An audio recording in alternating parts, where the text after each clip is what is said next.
Welcome to the latest episode of the Informing Choices mini-pod. Today, we're going to talk about gender equality. Now, gender equality is the state of equal ease of access to resources and opportunities, regardless of gender, including economic participation and decision-making, and the state of valuing different behaviours, aspirations, and needs equally, regardless of gender. The question we're addressing in this podcast is the potential role of artificial intelligence in the future of gender equality.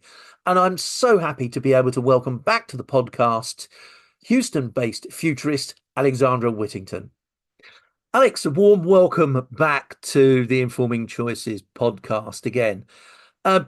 Last time we spoke, we were talking about the care economy. One of the latter things that you spoke about during that conversation was the link with gender and gender equality as it relates to care.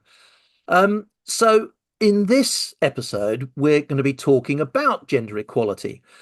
And with that definition of gender equality in mind, what sort of role do you see for AI in the evolution of greater gender equality over the near, mid, and long term? Yeah, well, this is one of my favorite topics to talk about is, the gender issues that are embedded in our technologies. It's something that doesn't really strike you right off the top, but when you start looking at almost any technology area, even, older than AI, you can find that there are, social messages, societal and cultural messages embedded in our technologies, everything from the way they're designed to the way that they're named, to the way that they're sold. One of the favorite historical stories, I guess, little historical tales I used to share in my classes about technology was the idea that the microwave, the microwave oven, was invented for men. It was specifically supposed to be a men's device. It was invented in the military, actually. It was invented in the Navy, right, for submarines. But once it became a consumer invention, they thought this is for bachelors, it's for people who don't cook, it's men, right? And they were quite surprised to find out that it was very attractive to women. That it was actually the housewives of the 1950s that were like, I want one of those, not so much the men. So, you know, all of our technologies have gender assumptions embedded in them, and AI is no different. And over the past decade or so, a bunch of researchers have been very successful at pointing out how AI can contain gender biases. And as a futurist, my way of looking at technology is always like, how can we leverage this technology to enhance humanity rather than diminish it? So Yeah. in this case, in terms of gender and AI, I'm all about like, how can we use AI to overcome the biases and, and to sort of fight back against these sort of unproductive and outdated gender norms and biases that keep people from pursuing their passion in life, whether it's in the workplace or educational goals. We've got too many outdated stereotypes that keep, people from doing what they really want to do with their lives. So with AI, how can we actually flip the script and say, can we use it in a way that enhances humanity, and in this case, enhances gender equality? And one of the ways that I've explored in recent article had to do with taking the gender division of labor out of the equation. That's sort of a sociological or an anthropological concept. And it dates back to this concept that, man was a hunter, woman was a gatherer, right? And that society has always had these two separate areas, and that we always done these two separate roles.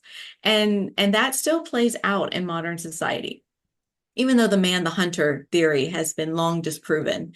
But the fact remains that there are some jobs that we think of as for women, some jobs that we think of as just for men. Construction, any kind of heavy labor, any, anything that involves carrying stuff around or picking up heavy things, operating machinery, those tend to have been historically thought of as male jobs. Whereas the jobs that involve children or the family or the household, whether it's cooking and cleaning or taking care of kids or school teaching jobs, those have always been thought as female jobs. So how can AI come into the picture to kind of change things a little for in a positive way? And one of those ways that is actually already happening is that more young men are getting interested in the fashion industry because fashion is now using so much AI. It's using more of this kind of like cool design, the whether it's visual or whether it's using AI to you know, create something, some, ideas, brainstorm, I guess is what I'm trying to say, come up with creative ideas. It's encouraging more men to join what's a very female dominated field, and vice versa can also be true. Something we talked about in another episode related to the care economy is, how maybe these jobs that are now considered kind of entry level, very little experience required, things like being a home health caregiver, maybe that will evolve into more of a tech job, right? We know that tech pays well, whereas these care jobs actually don't. So I'm hoping that, as we start getting AI assistants, chatbots, and so forth more involved in those areas, it will require training that will be provided, or, somehow I think it'll be, a necessity for our society to train, for example, a home caregiver, how to use a AI assistant, right, to make your job easier, to help your patient in their home to live better, how to operate a smart home system, let's say, right? If you're a home health worker, it might become part of the job to know how to um, work with smart home equipment, right? Maybe that's part of the job, is fitting the home with, okay, this patient now needs monitoring of vital signs or whatever. So maybe you're kind of a tech worker in the sense that you're giving them, or helping them learn the software and literally installing it, I guess, or the hardware to their home so that they can recuperate or whatever needs to be happening. So I see how it's, as a tool, going to change the way some jobs are so far kind of understood. It's going to sort of allow us to reinvent these different jobs. And with that, my point is, let's reinvent the way gender fits into the workforce.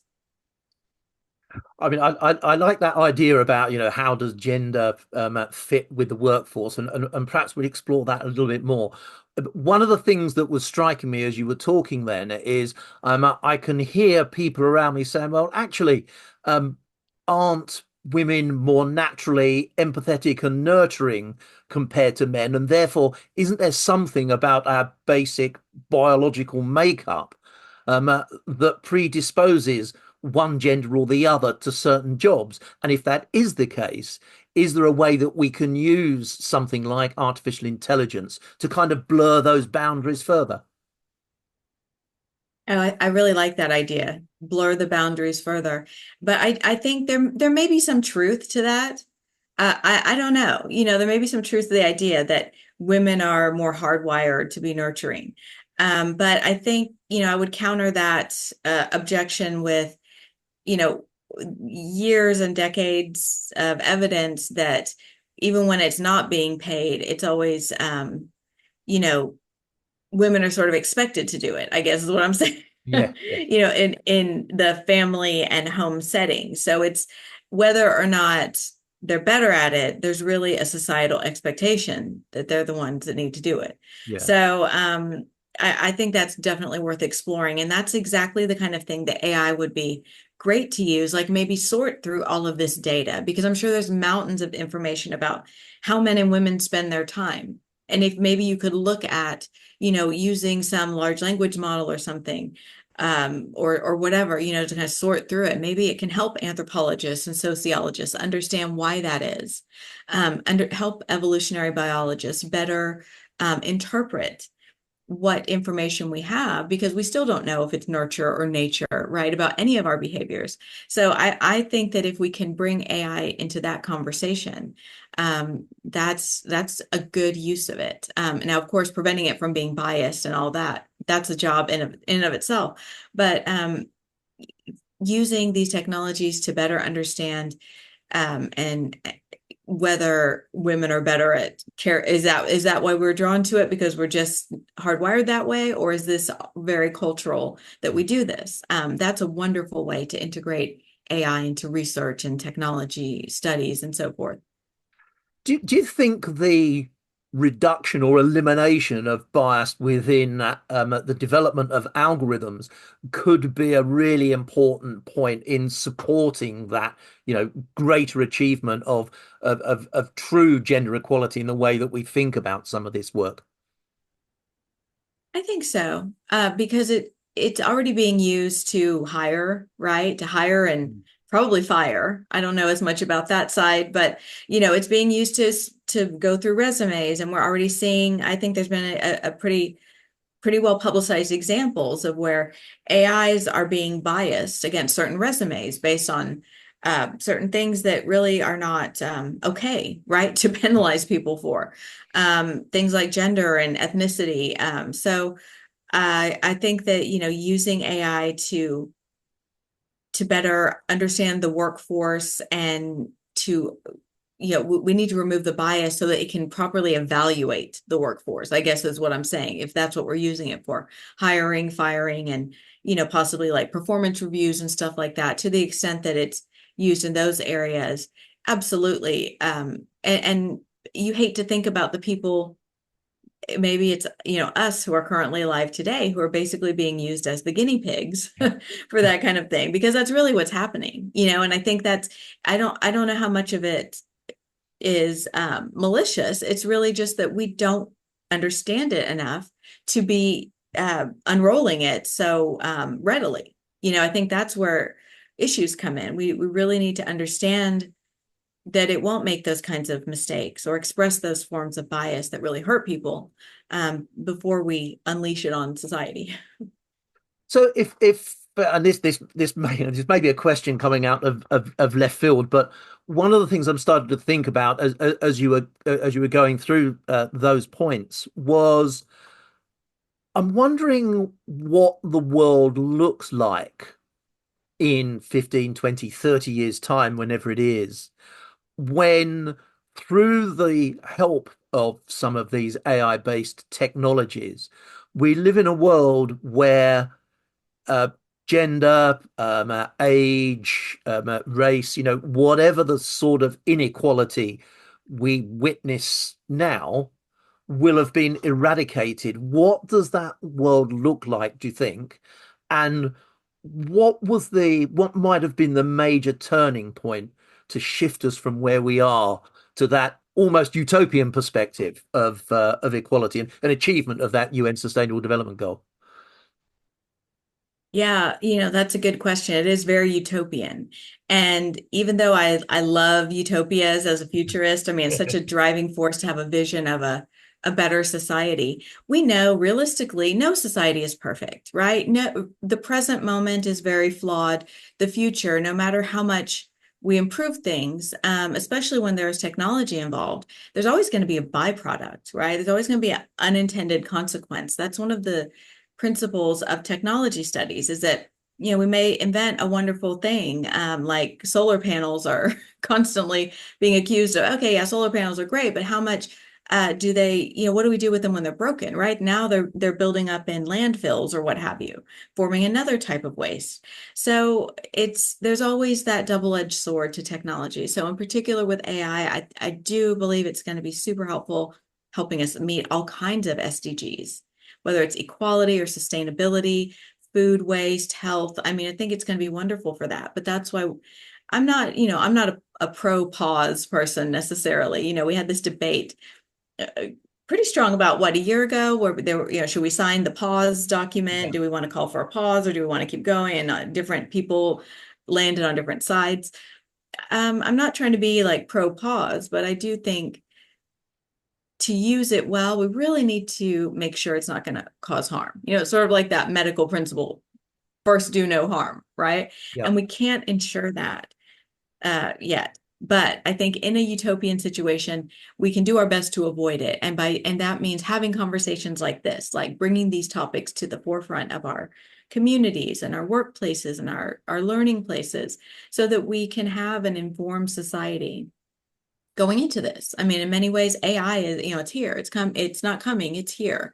So we need to deal with it so that we can limit those unintended consequences and byproducts, because we're aware of the risk of that. So that would be, my big takeaway. And that means dialogue. That means transparency and openness and being engaged, being an engaged person and paying attention to what's happening around us before it's too late. Let's put it that way. Great way to close the sentence there, but I mean, do you think that kind of openness and engagement is also about acknowledging that whenever we talk about new technologies, and whenever in the past we've spoken about new technologies, we kind of enter a period of experimentation. And actually, we need to be open and honest that that's where we are. And that's whether it's a motor car with a guy in front of it waving a red flag so it doesn't do more than 4 miles an hour, or some kind of regulatory framework that manages the way algorithms are developed. So we have to kind of acknowledge this period of experimentation, and that actually we're much more adept at creating new technologies and implementing them within our lives much faster than we've ever been before. yeah, I think that's a good way of looking at it.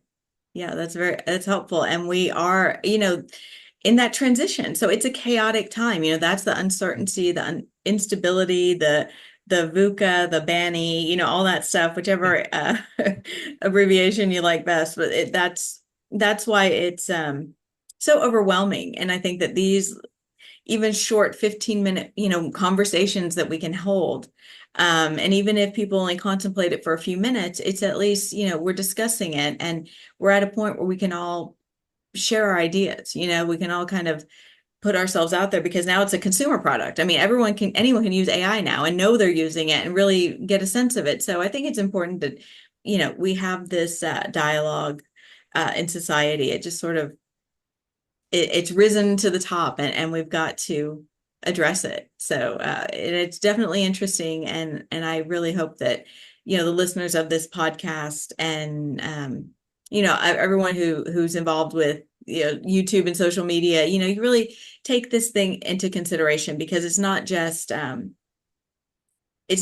bias and the the guinea pig experimentation of it, but it's so easy to fake, right? The faking and the they're so convincing, right? It's really the disinformation that's being caused is really worth paying attention to.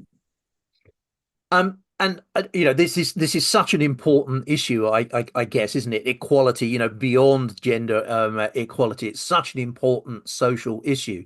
So, what I'd like to do is kind of conclude the podcast by asking you, what's the one application of artificial intelligence in the context of equality that you would like to see as part of everyone's everyday lives that helps us on that journey to equality? And I think it would have nothing on the surface to do with gender equality itself. I think it's just a higher level of education. I think that helping bring more people to, I don't want to call it a higher level of consciousness, but, just raising awareness for, self-awareness, for social awareness, cultural awareness, and just, being more mindful in general would be helpful towards gender equality, even though on the surface has nothing to do with it. But I think if we just improve people's overall, awareness of the, what we have at stake, right? If we don't take care of each other and bring more peace and harmony into society, I mean, what's the point, right? I'm just all about raising people up in every way. And I think that will work across whatever topic concerns you. Alex, what a lovely way to end the podcast. Thank you so much for your time. That's been absolutely brilliant. Thank you, Steve. Thank you for watching or listening to this latest episode of the Informing Choices mini-pod. Don't forget to subscribe so you never miss a future episode, and do tell your friends and colleagues all about the podcast. I'll see you on another episode very soon.